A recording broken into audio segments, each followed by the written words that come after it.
Anton Evenepoel. Donc Anton, en fait, est pharmacien. Donc il a démarré un master de spécialisation en biologie clinique. Il est dans sa dernière année.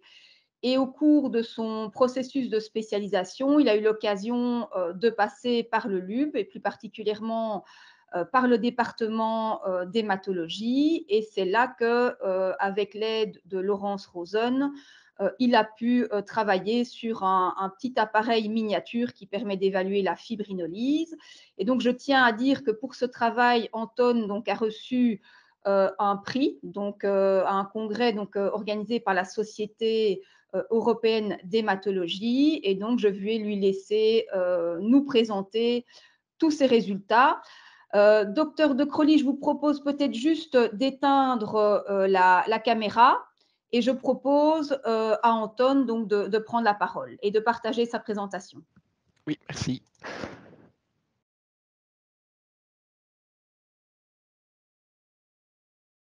Voilà, donc aujourd'hui je vais vous parler de l'Easy-Stimer. C'est la prochaine étape pour la recherche de la fibrinolyse. Donc on va commencer avec une petite introduction sur la fibrinolyse quand même, et puis on va continuer avec ma recherche. Là c'est la validation de l'Easy-Stimer et on va finir avec une petite conclusion. Donc, c'est quoi la physiologie de la fibrinolyse? Comme vous savez tous, l'hémostase est une balance qui est tellement équilibrée. Il a deux différentes cascades. C'est la cascade de la coagulation et la cascade de la fibrinolyse. Donc, la cascade de la coagulation a comme but de la génération de la thrombine pour aussi la création de la fibrine qui va produire un réseau assez stable pour stabiliser notre caillot des plaquettes dans notre corps. De l'autre côté, on a encore la cascade de la fibrinolyse. Et là, le but est d'éviter une formation excessive de la fibrine qui est effectuée avec la plasmine qui vient de la plasminogène. On a deux activateurs, c'est le TPA et le UPA, qui sont donc activateurs, c'est le Tissue Plasminogen Activator et le urokinase. Mais on a aussi encore quelques inhibiteurs. Et les trois inhibiteurs majeurs sont le PI1, c'est le Plasminogen Activator Inhibitor 1, le TAFI et l'alpha-2 antiplasmine. Et voilà un petit schéma en général pour vous montrer vite fait toute la cascade. Comme j'ai dit, c'est la thrombine qui va cliver la fibrinogène en fibrine et la fibrine va être stabilisée par le facteur 13 activé dans le multimère de fibrine. Et là, c'est la plasminogène avec la plasmine qui va cliver de nouveau mon fibrine dans le produit de dégradation. Le plasminogène est converti en plasmine grâce à la présence de TPA ou UPA dans le sang. Mais on a aussi des inhibiteurs, donc c'est le PI1, comme j'ai déjà dit, c'est le Plasminogen Activator Inhibitor 1 qui va inhiber mes activateurs. On a encore les alpha-2 antiplasmine qui va inhiber mon plasmine, qui va inhiber le coupage de fibrine en des produits de dégradation par plasmine. Et encore aussi, on a le troisième inhibiteur, c'est le TAFI, qui est aussi activé par la génération de thrombine et qui va inhiber de nouveau le coupage de la fibrine dans les produits de dégradation. Mais ça quoi là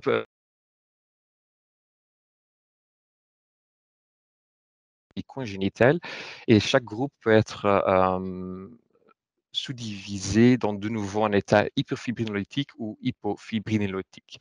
La maladie acquise, là, on voit souvent des saignements et par exemple, on a la CIVID avec un fibrine tellement basse ou les cancers où on voit que souvent les activateurs sont augmentés. Par exemple, aussi les bypass, et dans la bypass, on voit que la surface exogène va activer la cascade fibrinolytique grâce à une augmentation de TPA. Dans l'autre côté, on a donc les états hypofibrinolytiques qui vont souvent induire des thromboses chez les patients. Un autre exemple de maladie comme ça, ce sont des maladies auto-immunes avec des auto-anticorps contre le TPA, par exemple, ou des maladies hépatiques dans lesquelles on voit qu'il y a des soucis avec la production des inhibiteurs ou activateurs. Puis, on a encore la maladie congénitale. Et là, on a 3 grands groupes dans les états hyperfibrinolytiques. On va commencer avec le premier, ce sont les déficits en inhibiteurs de la cascade de la fibrinolyse. Souvent, les patients se présentent avec des saignements et là, on va souvent, et la plupart des cas sont des déficits en alpha-2 antiplasmine ou le PAI-1. Mais c'est pas que les inhibiteurs qui peut donner des soucis, mais aussi un déficit en facteur de la cascade à coagulation peut induire des maladies liées à la fibrinolyse parce que souvent, c'est logique, dans un côté, on voit une diminution de la production de thrombine chez ces patients-là, mais aussi moins de TAFI activé parce qu'on a moins de thrombine, donc ça, c'est corrélé. Et une troisième point, c'est que les réseaux qui sont formés avec la fibrine sont souvent moins stables parce que le fibrine qui est présent est souvent anormal. Le troisième groupe, dans le côté de hyperfibrinolyse, c'est la afibrinogénémie, et comme le nom dit, ce sont des patients qui ont une absence de fibrinogène dans leur système et ils se présentent bien sûr avec des saignements. Et la dernière maladie que je veux discuter, c'est la dysfibrinogénémie.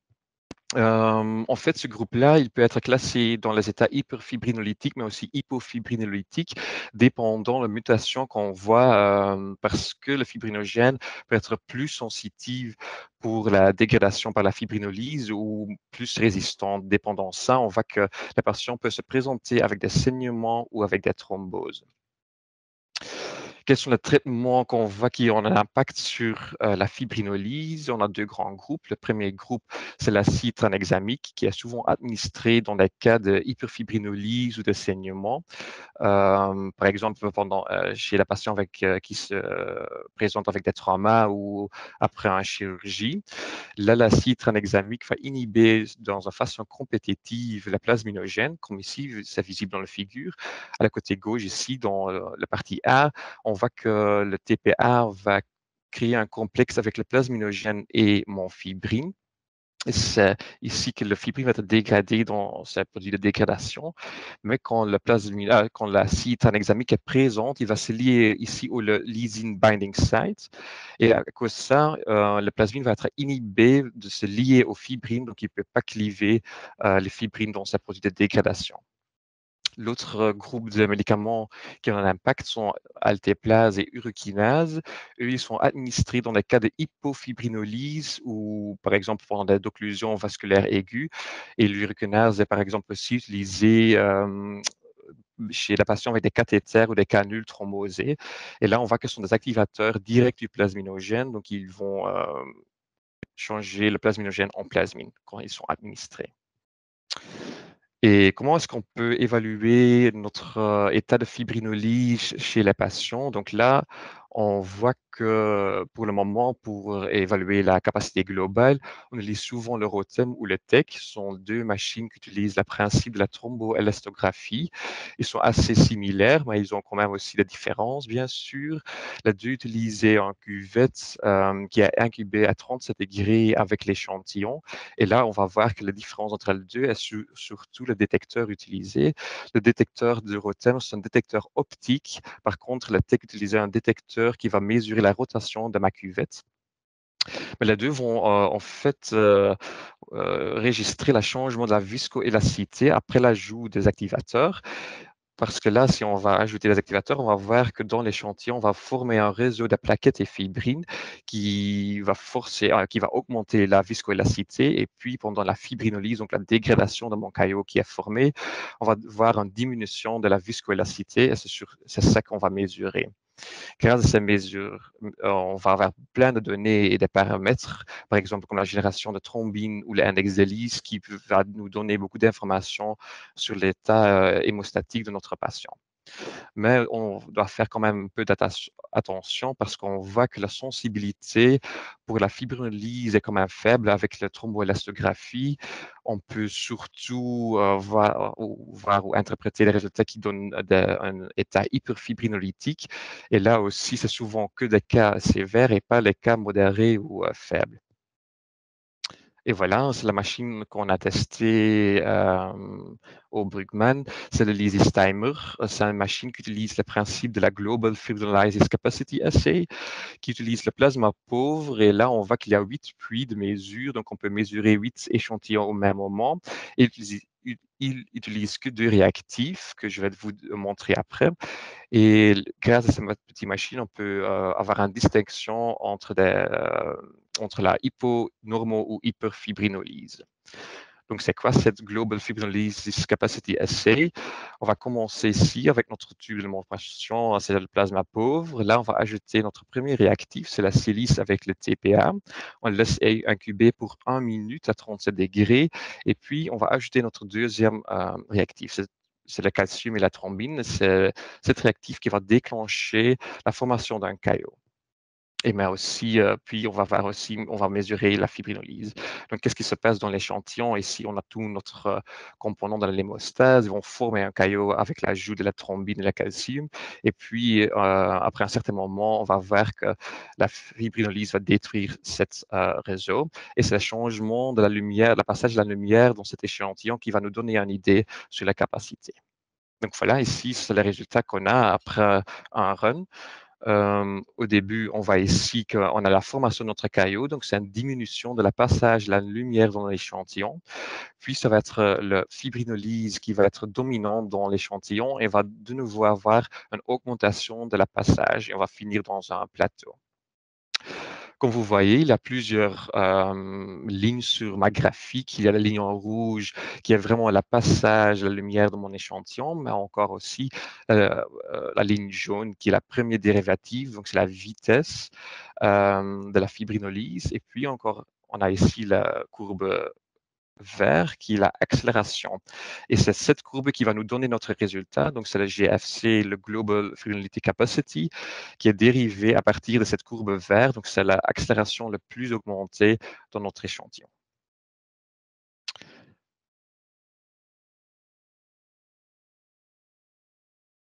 Quels sont les résultats?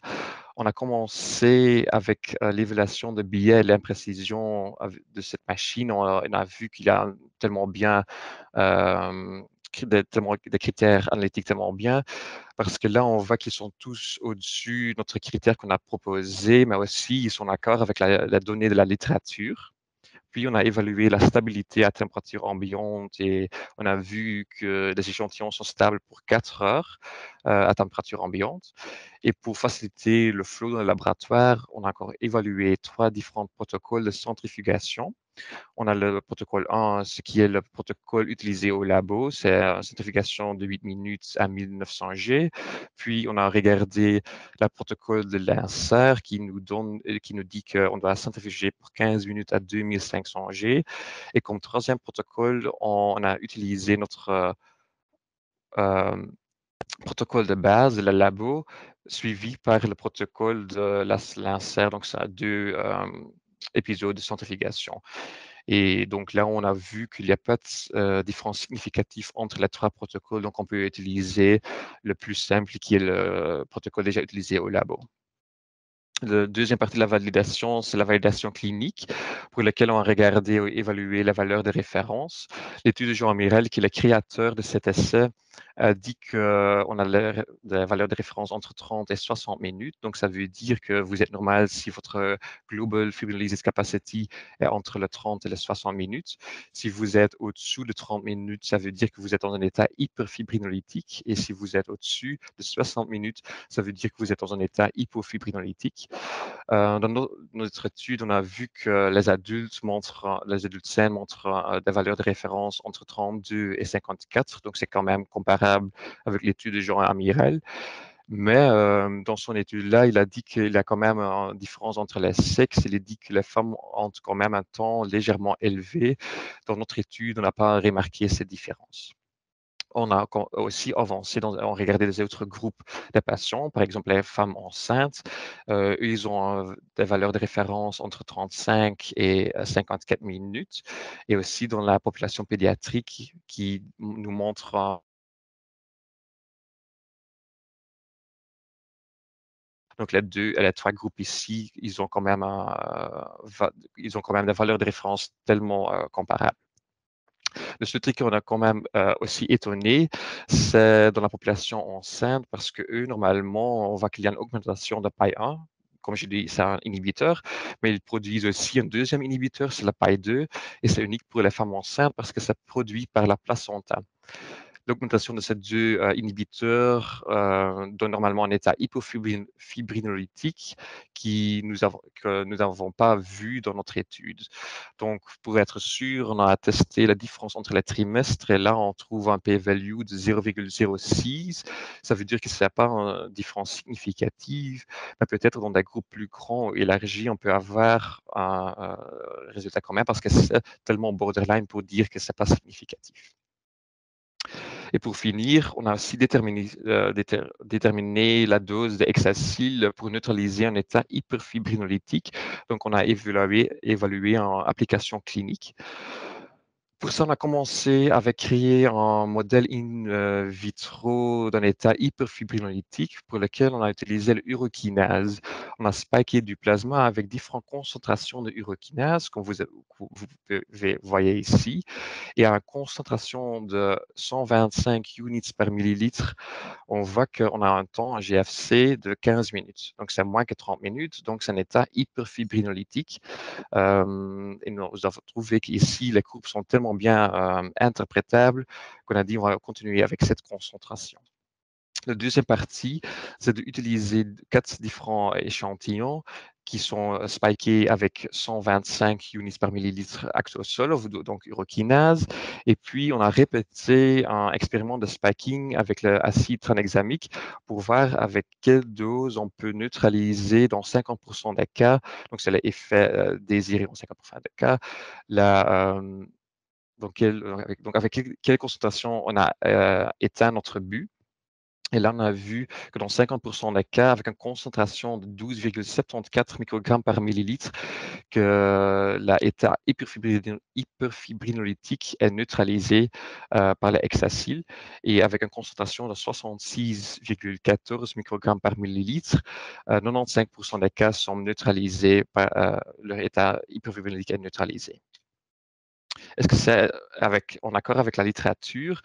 Et là, on peut voir dans le review de Pichetti et al. Qu'ils disent qu'entre 5 et 10 mg par litre, on peut avoir une inhibition significante de notre fibrinolyse, et ils disent encore en plus que si vous dépassez les 10 mg par litre, il y a une inhibition totale de la fibrinolyse. Et aussi, Laurence Rosen a fait aussi une petite étude comme ça sur le ROTEM, et là a démontré dans la population post-chirurgie cardiaque, dans les adultes, donc leur concentration d'efficacité à 50%, c'est 11,3 microgrammes par millilitre, qui est comparable avec notre 12 microgrammes par millilitre retrouvé.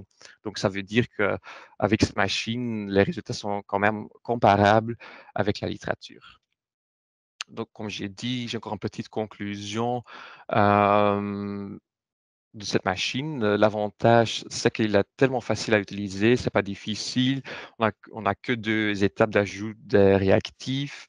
Les résultats sont toujours connus en moins qu'une heure, parce que si vous êtes hyperfibrinolytique, on a le résultat en moins que 30 minutes. Si vous êtes normal, on a le résultat en moins qu'une heure. Et si ça dépasse l'1 heure, on sait que le patient est hypofibrinolytique. Les échantillons sont stables pour 4 heures à température ambiante, qui nous donne aussi le temps pour bien gérer les échantillons. On a la possibilité de doser l'acide tranexamique avec cette petite machine. Et comme j'ai déjà plusieurs fois dit que c'est une petite machine, c'est un petit format, il ne prend pas beaucoup d'espace. Et en théorie ou en pratique, vous pouvez le connecter à votre ordinateur et faire la test pendant que tu travailles à des autres projets. Les avantages, ils existent aussi, bien sûr. Le réactif 1, il contient la silice, donc tu dois vraiment bien mélanger les réactifs, parce qu'autrement, vous pouvez induire des faux résultats, des faux états de hyperfibrinolyse ou hypofibrinolyse. Cette machine, parce qu'il mesure le passage à la lumière, est assez sensitive pour des tremblements. Donc, ça veut dire si vous avez un centrifugeuse ou un vortex sur la même table, ça peut créer une situation dans laquelle l'interprétation de tes courbes sont plus difficiles que normales. mais aussi le logiciel qui est utilisé est lourd, surtout parce que l'extraction de data et le input manuel, l'input est tellement manuel et ça prend encore beaucoup de temps pour évaluer tout ça. Voilà, je vous remercie pour votre attention et surtout aussi à Laurence Rosen et Anne de Mulder, l'équipe d'hématologie de Bruckmann, pour m'aider pendant cette étude.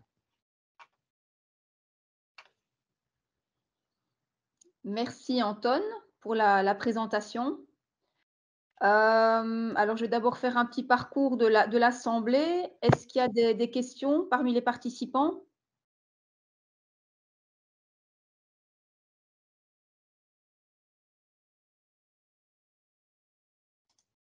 Ben, je vois pas de main levée, donc moi, je vais peut-être poser une petite question. Je suis pas vraiment spécialiste dans le domaine, mais pour établir tes valeurs de référence, tu avais des critères, d'exclusion? Donc, par exemple, certains médicaments qui pourraient impacter la fibrinolyse, ou est-ce qu'il y a des patientes avec des pilules œstroprogestatives qui ont été incluses? Est-ce que ça a un impact sur la fibrinolyse ou pas? Il y a un impact quand même et c'est pour ça qu'on a vraiment utilisé aussi des critères d'exclusion. Par exemple, un CRP augmenté, on a exclu ça parce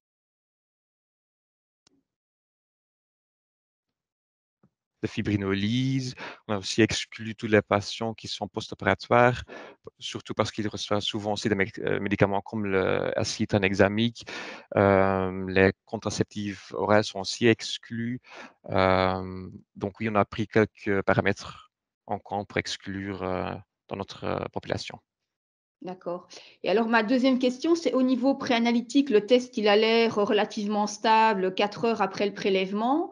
Ça ne vaudrait pas la peine d'élargir un peu le temps préanalytique au cas où il y a des demandes de l'extérieur qui proviendraient d'hôpitaux différents, d'élargir un peu cette étude de stabilité préanalytique, ou ça ne vaut pas la peine de se dire que ça reste stable, je ne sais pas moi, 6 heures, 8 heures pour pouvoir augmenter la demande au niveau éventuellement d'hôpitaux périphériques? Donc, dans l'insert, ils disent que c'est que stable pour 2 heures. Donc, on a D'accord, déjà doublé le temps pour sa stabilité dans cette étude-là. Mais vous pouvez toujours congeler l'échantillon aussi. Vous pouvez utiliser le plasma pauvre congelé. Donc, pour des sites extérieurs, vous pouvez demander qu'ils le